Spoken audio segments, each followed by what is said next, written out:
What we're working on with the guys on the jump this week is Giant Slalom. I'm sure a lot of you guys would be familiar with it. You've watched it on television. A little bit more open, more room than parallel slalom, which they've already done. But it's quite difficult. The speeds are higher, and they've got to deal with a hell of a lot of pressure against the outside ski, and the course itself does get rutted in a few places. So we're just working on a lot of the idea that these guys need to work on forward projections at the start of the turn to try and put pressure on the tip of the ski up at the start of the turn, and as they progress through the turn, the pressure naturally goes from their foot to the heel. But the idea of fore and aft is great because it just means they don't leave pressure all stuck on one part of the ski. It transfers from front to back. It's not as easy as it sounds. It's one of the most difficult things to do in skiing, and if anyone's ever tried it, trying to drive yourself forward at the end of the turn to try and get onto the front of the skis is kind of going against all the forces pushing you back. So the guys have worked really hard. They're all at different levels, you know, they're all trying to really figure out how to get that carve working. They're all working on outside leg extensions nice and early. They're trying to get angulation. They've worked on angulation quite a lot with us, but it doesn't always happen when they put themselves inside a race course. So we're trying to get them to really focus on remembering some of the basics we've been going through with them. But overall, it's a positive response to getting in the gates, and let's just see how they develop it.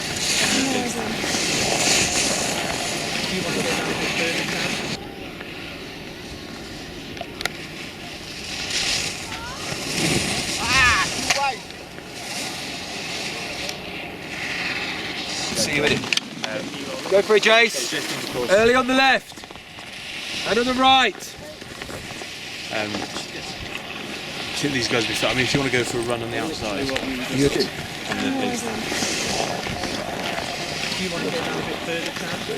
Shoulders towards me.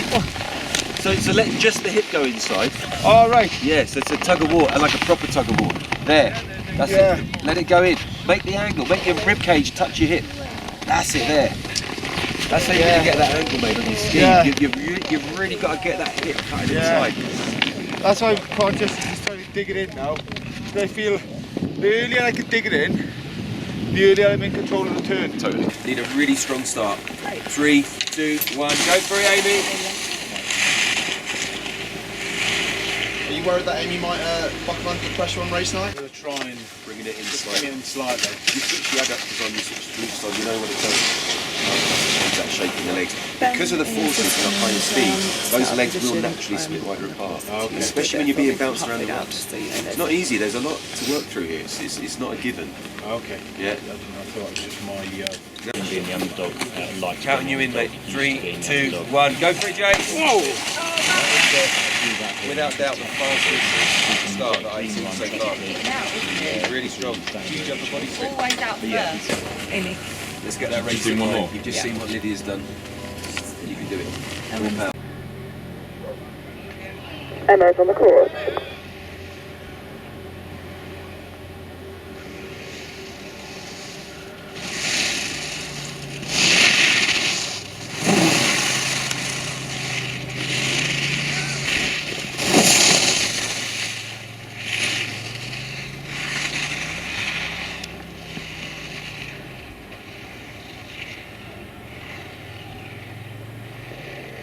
And she's finished. if you use Gareth, just literally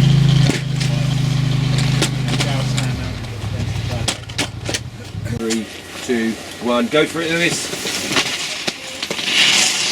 That's it. Early. What are your thoughts on Lewis and Giant Slalom?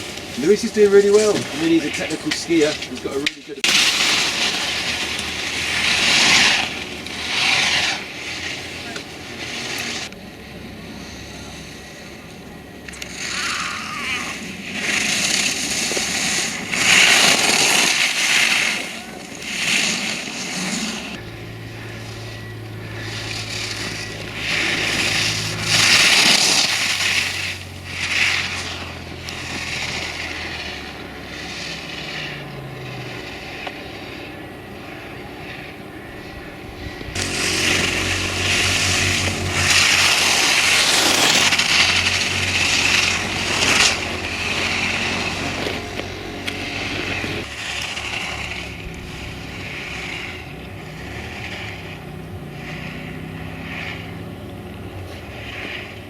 So we just finished the training session for Giant Slalom and seen some really good progression. The biggest thing we were trying to get them to do was to use the whole length of their ski. You know, they haven't got the whole way there yet, but they've certainly learnt to move forwards and backwards a bit more on their skis.